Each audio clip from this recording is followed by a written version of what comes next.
Welcome back to Shrimpers TV for another episode of Shrimperstalks.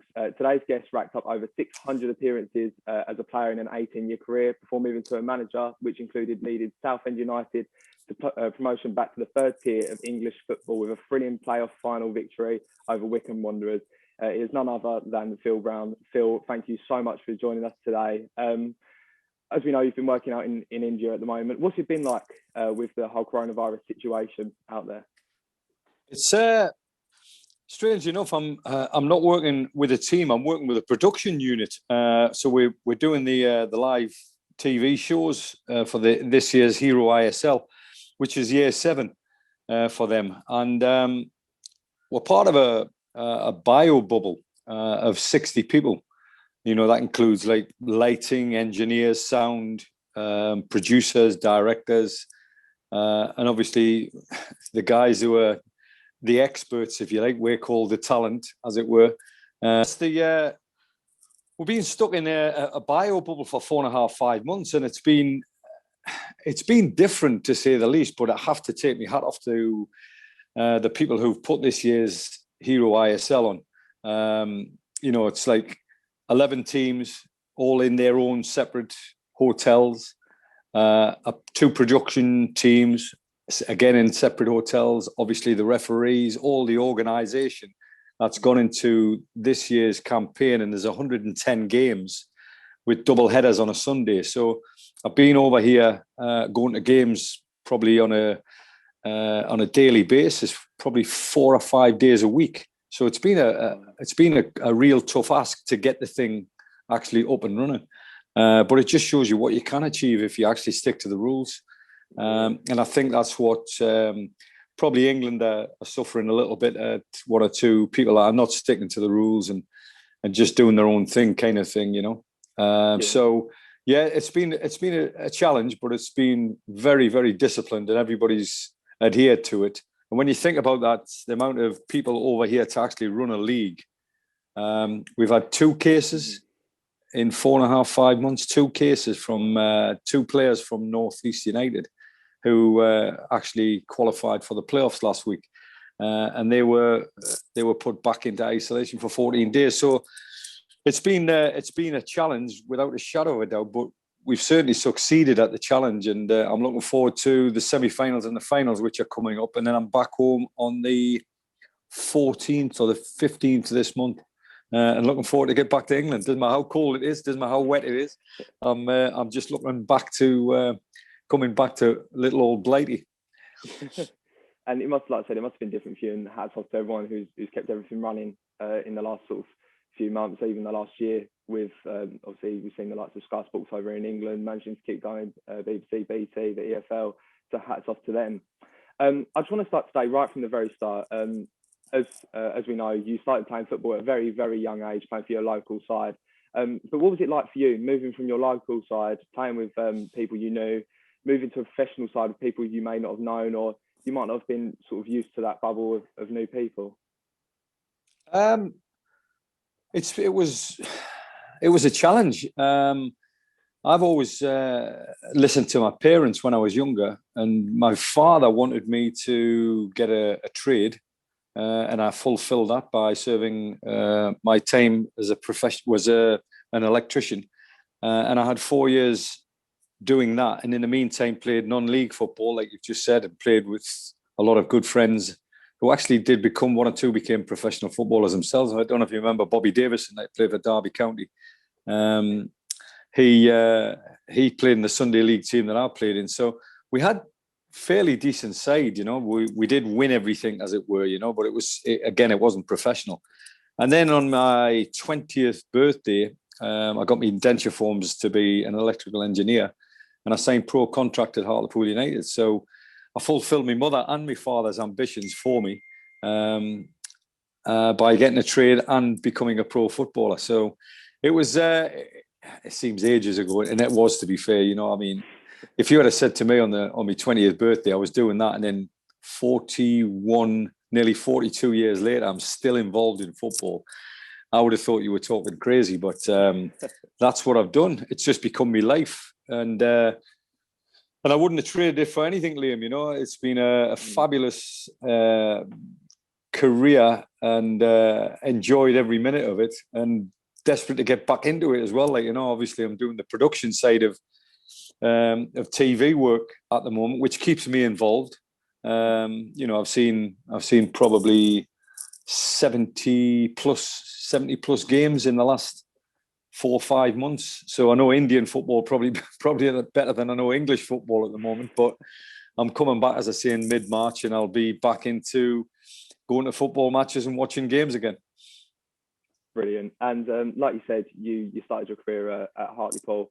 There followed spells at Halifax and Bolton before moving on to Blackpool at the end of your career. We played under Sam Allardyce before becoming his assistant manager. What was it like being with Sam there, and then sort of moving into, he's been such an influential character in English football over the years. What was it like being able to work with him and play under him? Well, he certainly influenced me, and what I mean by that is how he set about in management. We're similar characters, but we're totally different as well. And what I mean by similar is we both have this drive and determination to succeed in the game, and would go to probably the ends of the earth to try and achieve that. We both believed in not leaving any stone unturned, try to maximize every resource that we had, and fulfill the potentials of them resources. And to serve my apprenticeship under Sam at Blackpool first, then I came to Bolton Wanderers, and a lot of people probably thought me and Sam came to Bolton Wanderers together. We didn't. He went to Notts County, I came to Bolton Wanderers with Colin Todd, and then we got back together in 98, 99, and just missed out on the playoffs that year. We got beat over 2 legs by Ipswich Town, and then the following year achieved promotion to the Premier League, and then 5-6 years in the Premier League. So it was an unbelievable journey when you think about the club at Blackpool. We were running a second division unit, and we knocked at the door of the playoffs in the very first year together. But Sam unfortunately got the sack, strangely enough, having got into the playoffs. Got sacked from jail of all places by Owen Oyston, and I actually got promoted. Strangely enough, I went to Bolton Wanderers in the Championship. So going from the second division in my first year in coaching to the Championship in my second year in coaching was a big step up for me, and the right move, to tell you the truth. Because when we got back together, myself and Sam, we had more or less served our time together at Blackpool, and we were ready for the big time, as it were, and we achieved that in a short space of time and got to the Premier League, and then and the rest is history, as it were. But no, it was fantastic working with the big man, and you never worked under him, he always used to say that you don't work underneath me, you don't work for me, you work with me. And I've always remembered that, and tried to use that in my managerial career as well, that people around me feel value because you're working with them, not for them, Mm-hmm. And how did you know that was sort of like a turning point in your career, sort of moving from the Championship to the big time to the Premier League, alongside some fantastic people? That must have been such a massive achievement and accolade for you. It was brilliant at Bolton, and it prepared me for my time at Hull City as a manager. But Sam always knew I wanted to become a manager. Sam always knew that the assistant role was a means to an end for me. But he knew I always had that ambition to be a number one myself. And when I got the opportunity at Derby County, unfortunately, a wrong club at the wrong time. And I'm not saying a bad club by any stretch of the imagination. It's a great club, absolutely fantastic club. But I just got it at the wrong time. And I can say this without fear of contradiction. It was being run by crooks, because when I got sacked, probably less than 6 months later, 3 of the board members, including the director of football, who I worked fairly close with, all got prison sentences for the acts or the deeds that they were doing whilst I was at the football club. So yes, I was working for crooks, and I can say that. But what a learning curve for me! It was the steepest uphill learning curve that I could have wished on anybody. If you're going to do your apprenticeship, 9 months at Derby County was probably it was probably the steepest learning curve that I've gone through in my career for sure. But it prepared me for what was to come at Hull City. So that the apprenticeship was definitely served at Bolton Wanderers, but that 9 months in management at Derby County stood me in good stead for any kind of pressure that was going to be thrown at me then. And of course, you mentioned Hull City there, where you moved on to there, and that learning curve did help you propose yourself to that position. There was a number of highlights at your time at Hull City you've previously spoken about, one of which has been talked about a number of times, where you sat down the players on the pitch at half time to give them the team talk. You've obviously been asked it a number of times before now. Just talk us through sort of when you sat them down on the pitch, what was going through your head at that moment, and then after the game, what was the reaction of the players? Well, we've already mentioned my background, which was Sunday League football, and whenever, strangely enough, whenever you played Sunday League football, you were sat down on the pitch at half time, and you were bawled and yelled at by probably a couple of drunken men, because they'd have a couple of pints before the game, and it was Sunday, so they'd probably been out on the Saturday night, so you probably weren't getting too much sense coming out of them, but it was just normal half-time behaviour, slice of orange, cup of tea, and sat down on the pitch and spoken about tactically by two guys, and manager and assistant manager. And our performance in the first half of that game was nothing short of Sunday League standard, and that's not being disrespectful of Sunday League. It was poor. It was not our normal standard. It was very, very uncharacteristic, if I had to say so. And I turned to Brian Horton, probably about 39 minutes on the clock when the fourth goal went in. And I think, if I'm not mistaken, Ronaldinho scored the fourth goal, I think. Anyway, cut a long story short, if you just hold that thought when I say Ronaldinho, he was bought by Manchester City for 33 million, and my budget in its entirety at Hull City was 16 million.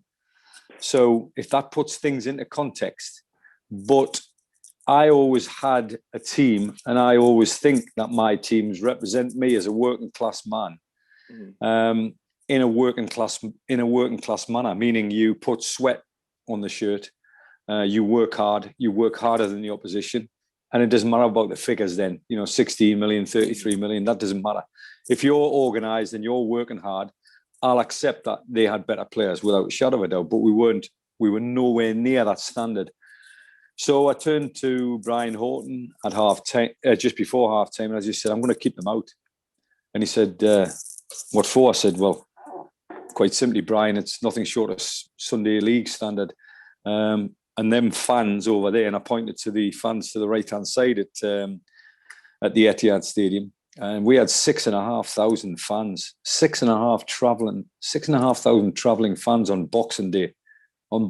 So I said, we've embarrassed them, we've embarrassed ourselves, and it was a Sunday League performance, and I wanted to do the team talk in front of them, just to show them that I was genuinely sorry for the first half performance.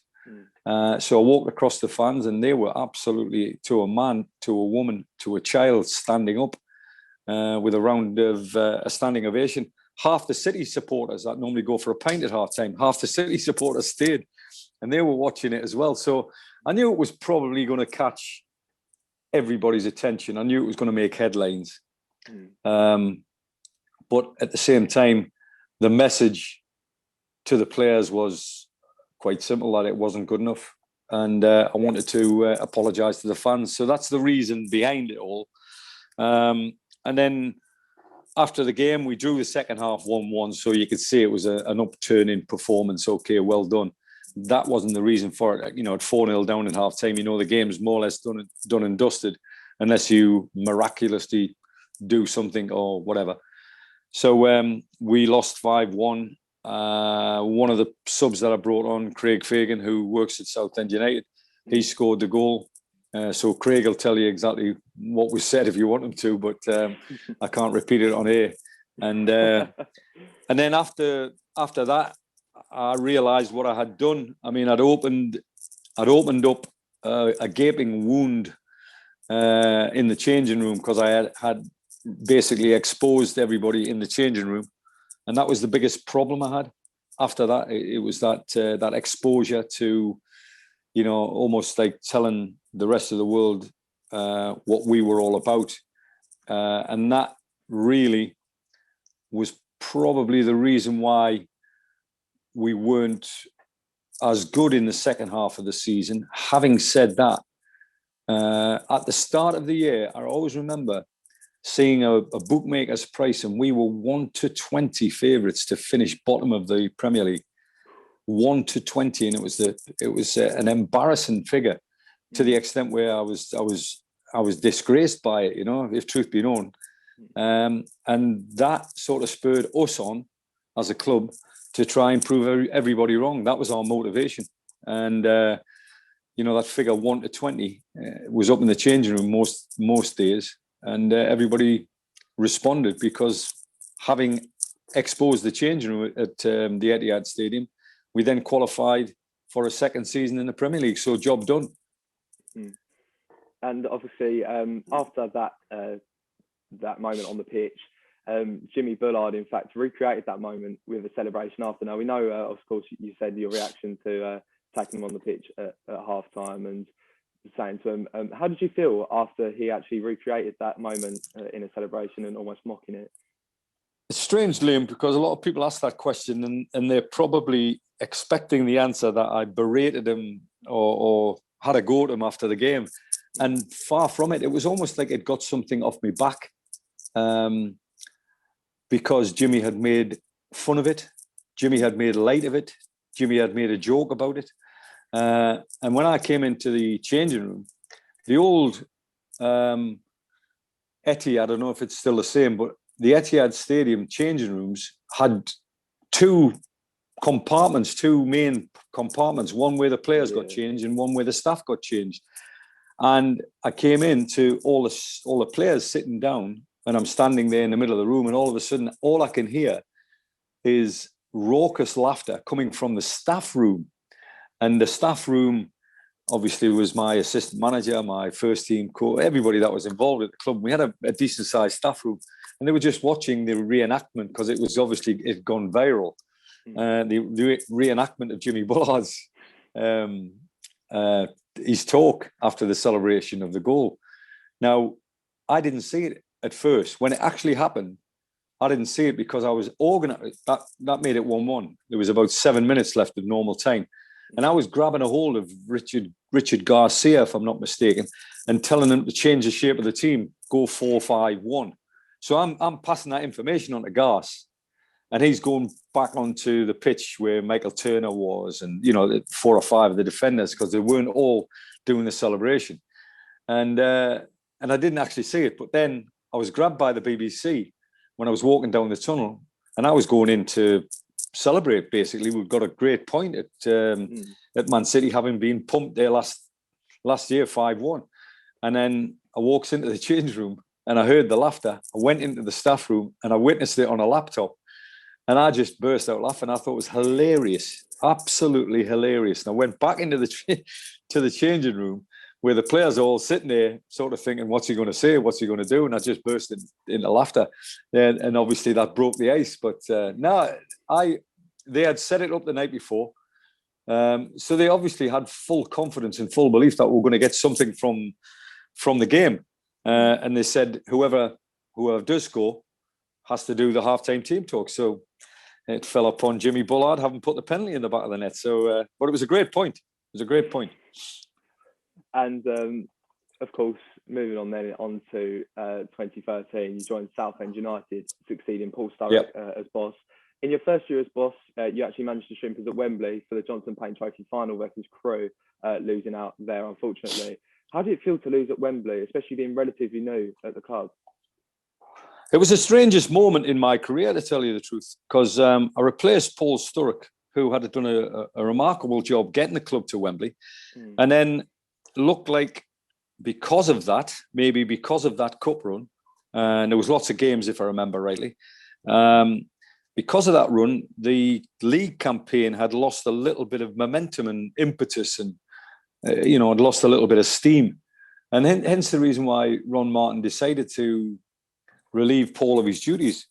And it was just before the Easter weekend, because I remember we had back-to-back games over the Easter weekend. We had Bradford City at home, Bradford City away, and I think Fleetwood at home on the Monday. So we had it's either a Saturday, Monday, or it was Good Friday, Monday. And then the following Saturday was the Wembley game. So I had back-to-back games. And I think we drew both games. I think we were 2-0 up at half-time at Bradford City and drew 2-2. And then I think, drew 1-1 with Fleetwood. So I had back-to-back draws. And that wasn't doing my league campaign any help. And then I'm at Wembley. And I remember having a conversation with Paul Sturrock the day I got announced as manager of Southend United. I knew where Paul lived, and I went round to his house. And I knocked at his door, and he answered the door with a pool cue in his hand. And I thought, oh dear, probably the wrong thing to do. But no, Paul's a great guy. He was a fabulous guy, and he brought me in. We had a cup of tea. We had a game of pool because he had a pool table in the back room, and we sat. And he talked me through, without any word of a lie. He went through and absolutely critiqued the team, every player. He gave me who was good, who was bad, who was indifferent, who was a good signing, a bad signing, who was the best player, who was first on the team sheet. He went through it all, and I had 3 hours with the guy. And that just shows you how the credentials and the credibility of the man. I thought Paul Sturrock was fabulous. He was different. I found him very, very difficult to play against when I had teams come up against Paul Sturrock's side. He always found a way. And but unfortunately, like I say, Ron Martin had decided to part ways with him, and obviously I got the benefit of that. But that's what happens, in football. One man's downturn is another man's up. But I wouldn't have a bad word said against them. And to go to Wembley and get beat, I always remember Paul saying, "I'd like to lead the team out," because I bought me kilt and I brought, he'd done all sorts of stuff, I'd like to lead the team out. And I thought long and hard about it. I thought, should I or shouldn't I? But then he decided to push the boat a little bit too hard. And what he said was, "I'd like to name the team. I'd like to be responsible for naming the team." Well, I couldn't accept that because I'd already managed 2 games. To let Paul Sturrock come back in would have been farcical. So decided against it, and the rest's history, as it were. But again, I'll go back to the following day after we played at Wembley. I'm having breakfast in the Roslyn in Thorpe Bay, the Roslyn Hotel, and Paul Sturrock was on the table next to me with four of his pals from Scotland, and he was having breakfast, having been to the game. So I sat down with him and asked him what did he think. And first thing he said was, "I wouldn't have played him there." And I'll not mention names there, but it made me laugh because I remember I wouldn't have played him there. And I thought, hello. That was the start at Southend. And then we had, I had 5 good years. I've got to say it, I had 5 good years at Southend. I really enjoyed my time. And then, of course, after that, Wembley defeat, we also had you led us to 2 successive playoff campaigns.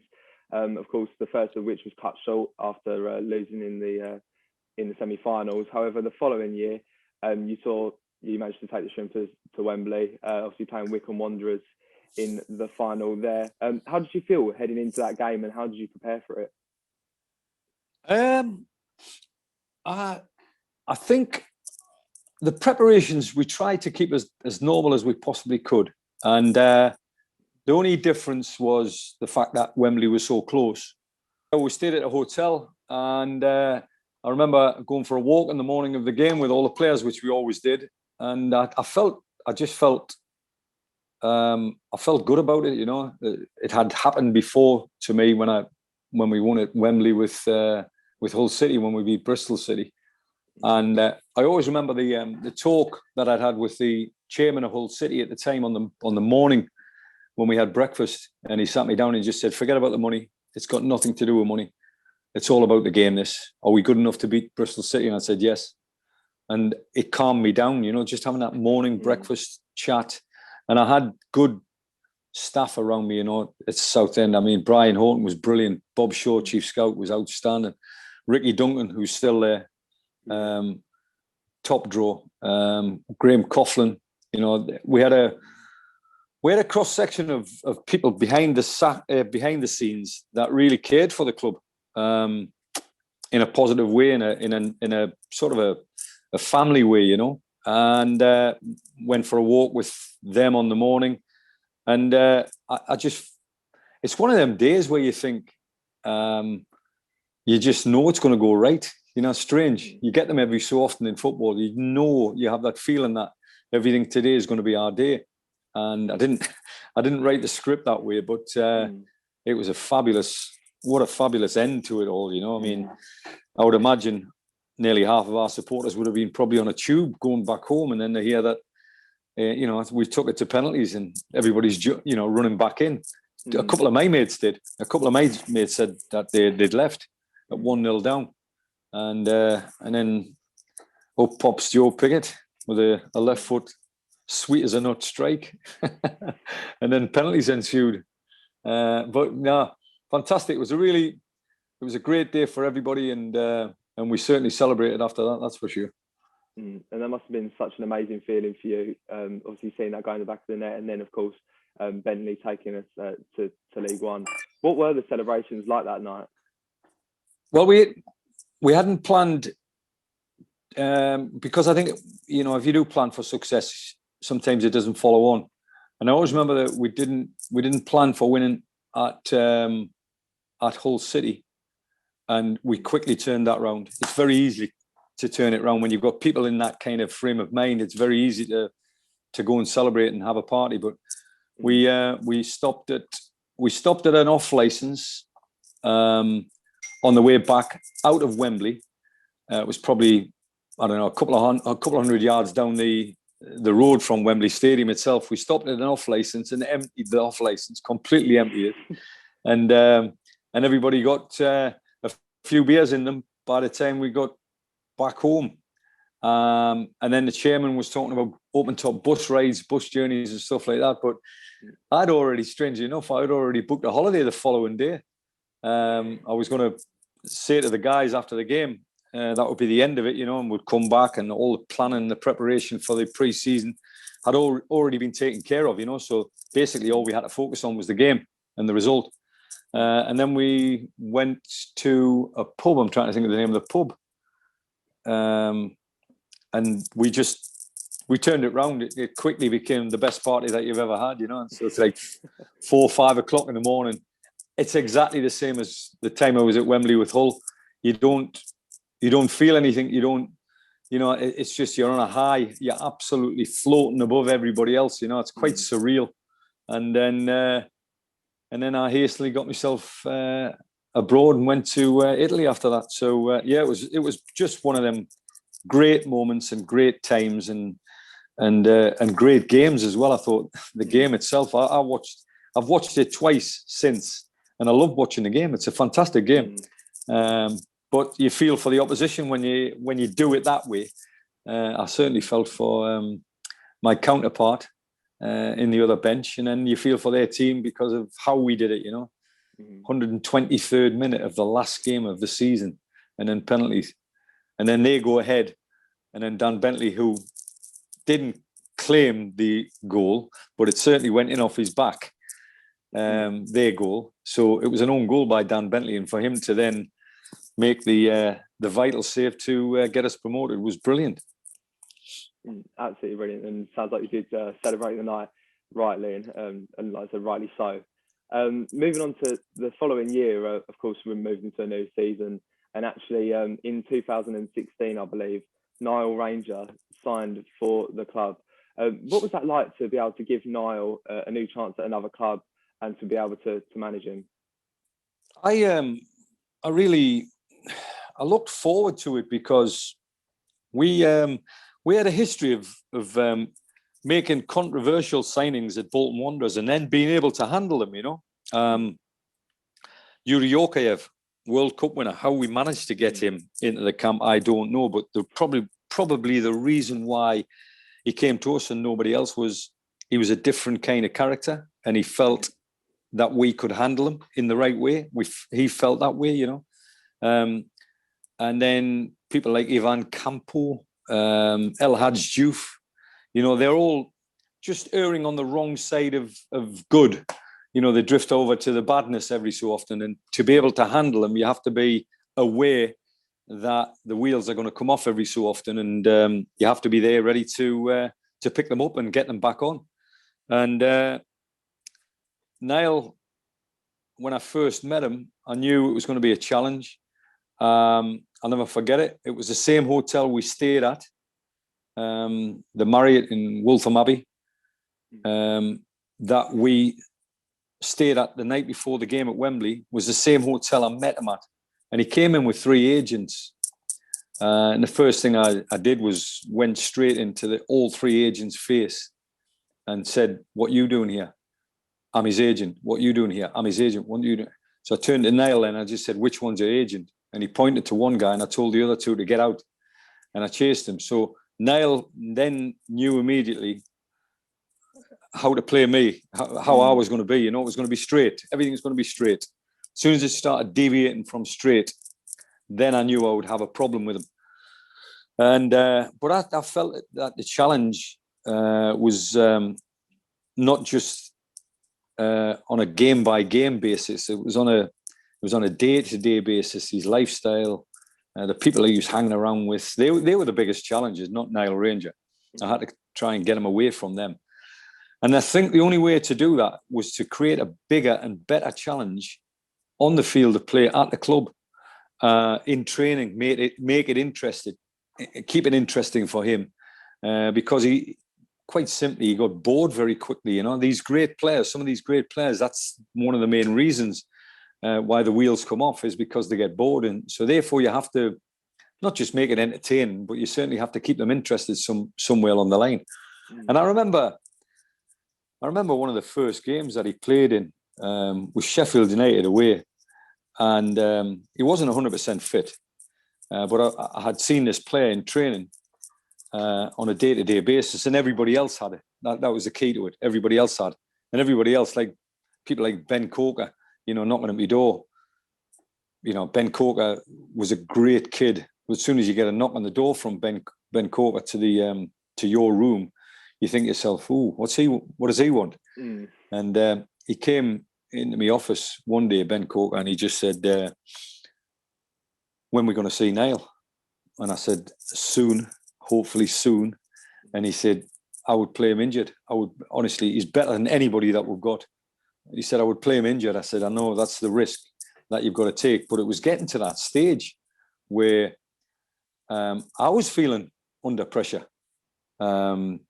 Not from the chairman or anything like that, but you just hear 1 or 2 comments, you know, and all of a sudden the win scenario had to come sooner rather than later. And it was Sheffield United away. And I played Niall before he was 100% fit. And he didn't get injured because he wasn't 100% fit. He just got injured in a challenge. He went in an aerial duel with one of the centre-halves at Sheffield, and he came down, he went over on his ankle. So that was just very unlucky. But he single-handedly ripped Sheffield United apart. We beat them 3-0. Had to take Niall off after 25 minutes, but just changed the system slightly. Went 4-5-1 and thought, well, we've won the game 3-0 now, so let's defend without Niall. So I didn't replace Niall with another striker. I just went another midfield player, and we're seeing the game out, won 3-0. But I knew then that he was going to be a big asset to us if, as I say, we could keep the wheels on. But unfortunately, after how many? Was it 18 months? I think it was about 18 months we had him. So it had become a challenge every day for everybody. And that was unfortunately the reason why it ended the way it ended, you know. But I think, if truth be known, at the start, I could have said to you, it's going to end this way, the way it did. But it's just putting a time on that. That was the key. How long could we keep the wheels on before they came off, as it were? Because they were always going to come off, regardless of who you were and what you were. But if we had got to the Championship, which I know we missed out by one game when Millwall got there, then who knows? I'm telling you, that team that we had, and I know I got the sack eventually the following year when we had just missed out, but that team that we had wasn't far off being a half decent Championship team with the the addition of maybe 2 or 3 more players. I thought we had players that could play higher level. Anton Ferdinand, Simon Cox, I thought they could play at a higher level. I thought Coker could. Stephen McLaughlin, I thought could play a higher level. Niall Ranger certainly could. So we were nearly there if we had just got into the playoffs for the First Division, then who knows? But Millwall did it, unfortunately, and we didn't. And of course, as you know, or as you may know, Niall Ranger did in fact sign for us again a few weeks ago, now back at Southend United. Do you think that it was on a month-to-month contract basis? Do you think that was a good decision from Ron Martin to bring him back in and give him another chance? I was asked the question by the Echo, and I answered it honestly. I thought it wouldn't be a bad thing if you could get him somewhere near to a level of fitness that would keep him on the field of play.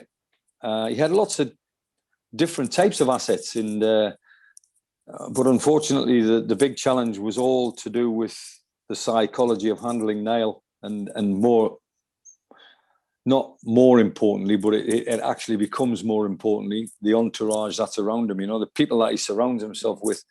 Niall's not a bad lad. He just gets sucked in by idiots, and unfortunately that unhinges him. That's the reason why the wheels come off. But if you could get him somewhere near, and it's a massive if, then he would be a big asset to the football club, and that's the way I answered it to the Echo, and I'll stick by them principles. But I know where Ron Martin's concerned. He likes a challenge, and he's certainly got one signing Niall Ranger again.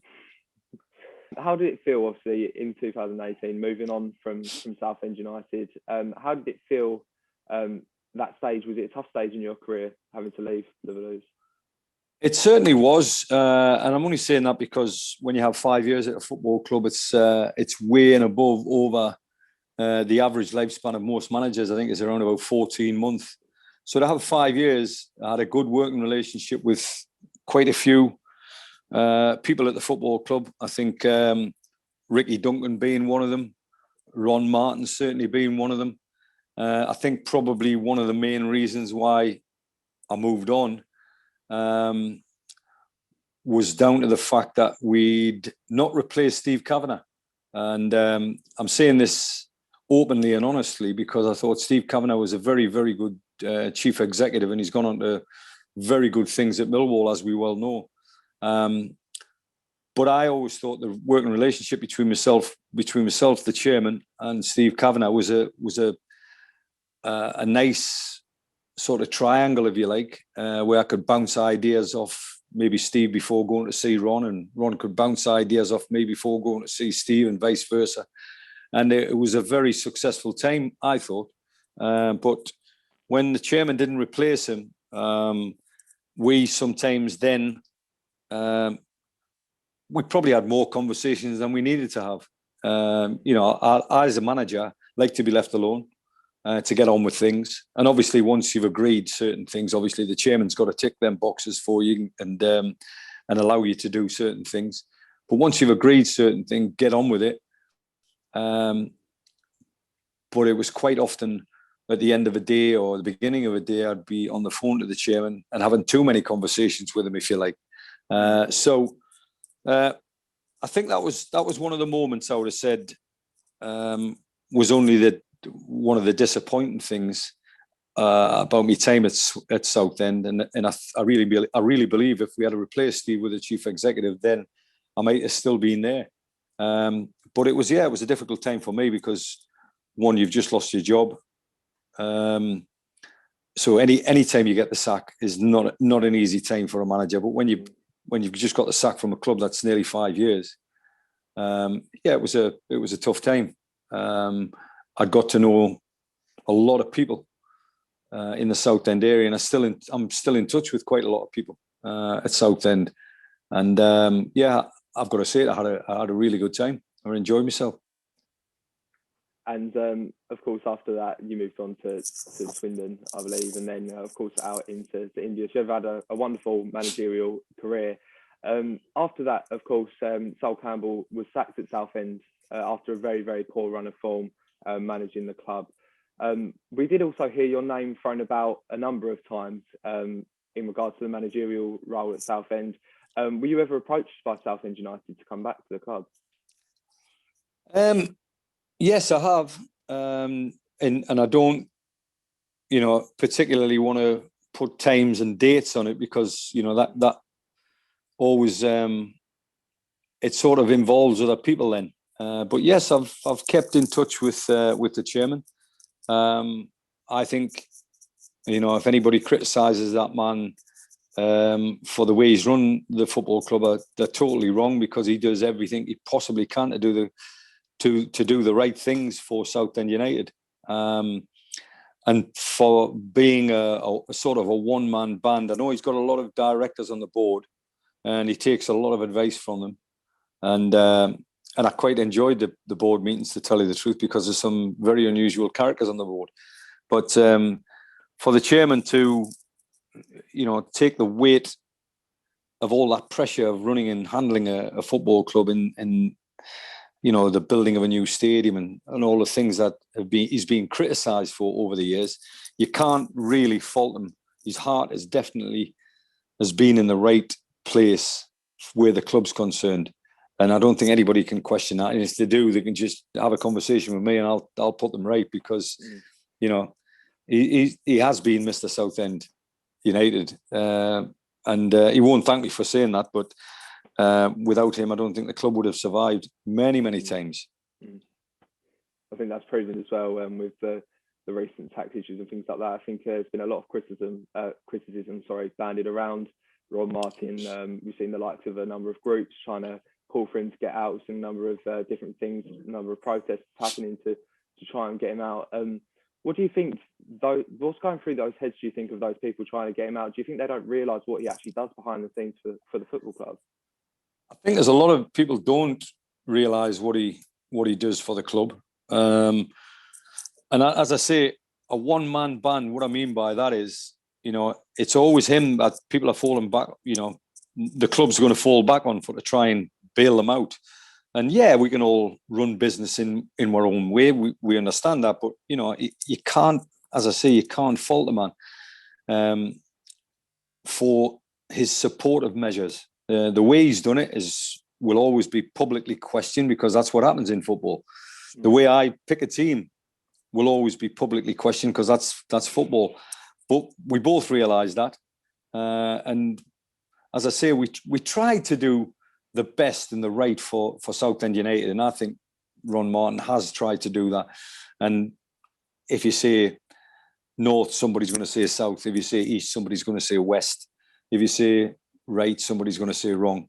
That's football. And whether you're running a club, or whether you're picking a team, or whether you're a referee, somebody's always got a better opinion than you. But that's the reason why we love the game. And just before we finish up, we have had a number of questions in from fans that they've wanted to ask you.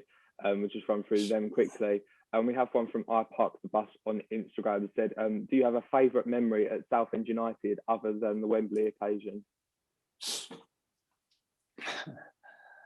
No, there was quite a few. I think we've covered them as well. As I say, the meeting Paul Sturrock the very first day, that is a favourite of mine. I mean, Ron Martin hijacked me going to South Africa. I was going to go to Johannesburg on a flight with Dave Penny, who became my assistant manager, obviously, when I first started. But me and Dave Penny were going to Joburg to educate the townships on coaching, English style. And I'm talking about Southend at the time, were away to Rochdale, and the pitch at Spotland actually got me the job, because there was about 4 or 5 inches of snow, on the pitch, and they didn't have any way of getting it off, the snow. So the game was called off, and Ron re-diverted his car from Scotland, Rochdale, to Manchester Airport, and hijacked me getting on the plane. Offered me the world, and I accepted it. So that was the start of it all. And I knew then that it was going to be an interesting journey. I knew then, because of the type of man he is, and he probably knew then, because of the man I am, that we were probably going to enjoy each other's time. And as I keep on making reference to, 5 years is a long time at one football club. If you could guarantee me 5 years at one football club now, I would go straight into the youth department and start building from within. But as any manager will tell you, you're lucky to get a year these days. So why start at the youth? Why start at the youth department? But I knew at Southend it was in good hands. I knew how Ricky Duncan worked, and that was always pleasing to me. Going into Ricky's office on a Friday afternoon when all your work's done, the whole week's done, and all you got to do really is the game, and would have a beer and in his office and chew the fat and what was right and what was wrong about the football club. They're all good, fond memories. Boots and Laces, an old nightclub. How we converted Boots and Laces into a training ground, a working training ground, was excellent. I loved going into work. It was an achievement to actually turn that into a complex that had 4 pitches and games of football on it every weekend. I loved seeing the kids come through. I loved seeing Jack Payne playing. I loved success stories. We mentioned Ben Coker. Ben Coker from non-league and one of the best left backs in the lower divisions. All of them moments in my head are probably up there with the best. But obviously, you can't really take too much away from the Wembley game. And now you've obviously you've turned around and said that the club had a lot of ways that they wanted to try and propel into the higher divisions. There's a lot of support, like you said, from Ron Martin. Did you have any thoughts about the club prior to joining? What did you think of the way it was run and the way it was set up? Didn't have any doubts when I accepted the job. The only problem I had was the new stadium, because when I signed my first deal was 2 years, and basically having gone through the whole process of talking about it in a sales pitch, if you like, with regards to me coming in as manager, I really, the only biggest disappointment was that I didn't take Southend United into a new stadium and being their manager for the first time, in a new stadium. But something about me, I don't know what it is. Maybe it's the supporter in me. I supported Sunderland when I was a kid, and the old Roker Park. I used to love the old ground, Roker Park, when it moved to the Stadium of Light. I thought the soul of the football club was lost to a certain extent, and that was the only thing I was doubting where Ron was concerned. In the new stadium, would we still have the same feeling about the club? But I kid you not, Liam, you must think I'm mad here, by the way. When on a Friday, after this was a routine, after I'd had a beer with Rick and the close of play, I'd drive across to Roots Hall and walk around it. The back entrances, the turnstiles, behind the goals, over the far side, in the toilets, just the whole place being one of the old stadiums and the history coming out the bricks that built the thing. I'd take a wander around. The groundsman must have thought I was crazy. But I'd take a wander around and just soak up an empty stadium. You'd soak up the atmosphere of it. It was just brilliant. It really got under my skin, Southend United. It got into me in a big way. And I've got very, very fond memories of the football club. And just a few more. We have numbers. Ryan Deasy on Instagram has said that he's asked what happened between the club and Daniel Bentley. Was there a reason behind why he departed?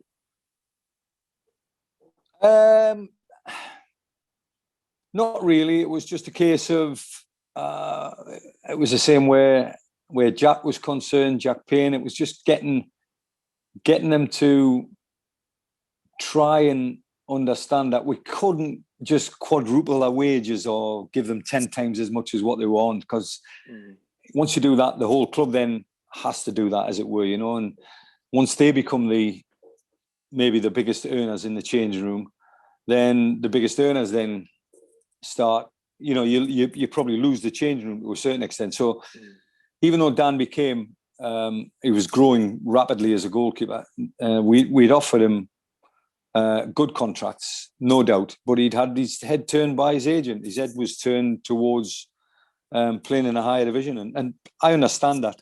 There's nothing you can do about that once the player's head's turned. I had it at Hull City with Michael Turner. I remember when Liverpool were on the phone, and it was Rafa Benitez picks the phone up to me on a Friday afternoon. He just said, the lad Turner, we want to buy him. Wow. And I knew his agent would have his head turned away, and it was very, very difficult to turn it back. And that's exactly the same way Dan was concerned. That's exactly the same way Jack was concerned. We'd made them offers.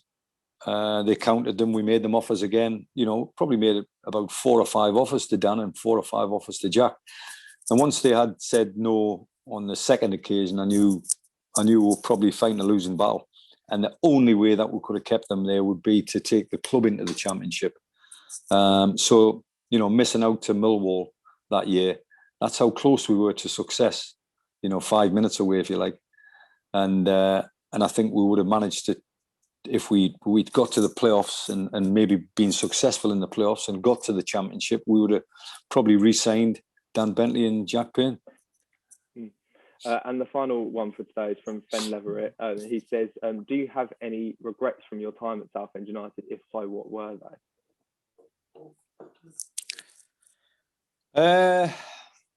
Losing the Nile Ranger battle. That was the only regret. And it's not a regret. It's I didn't fail him by any stretch of the imagination. He failed himself. But once it was getting dirtier and deeper into trouble, I knew it had broken and there was no turning back. But losing that battle, and you could say every day that he played for Southend United was a winning day. The moment that it became a losing day, if there was too many of them losing days, then it would break. You know, the contract would break, and the player would be gone and lost forever. And losing that battle, because I think at the end of the day, that's probably the one thing that cost me my job in the end, is that we didn't have somebody on the field of play that could win a game for you in an unusual manner, you know. So that's probably the only regret I've got. Just before we finish up, I do want to say a massive thank you to APA, the Southend United Ex-Player Association, who have helped us with all the interviews previously and been very helpful for that, and just trying to get older people and just trying to bring the community closer together. So a massive thank you to them. I'll leave a link to their socials in the description. But that is all we've got time for today. Phil, a massive, massive thank you for coming on and sharing your stories. It's been a pleasure. Like we always say, we'll leave a link to the Mind charities and Young Minds too, because we always want to try and support mental health in young people and adults as well, especially in these tough and difficult times. Stay at home, protect the NHS, save lives, all of that good stuff. And we'll see you all next time on Shrimperstalks. Thank you. Come on, you Blues.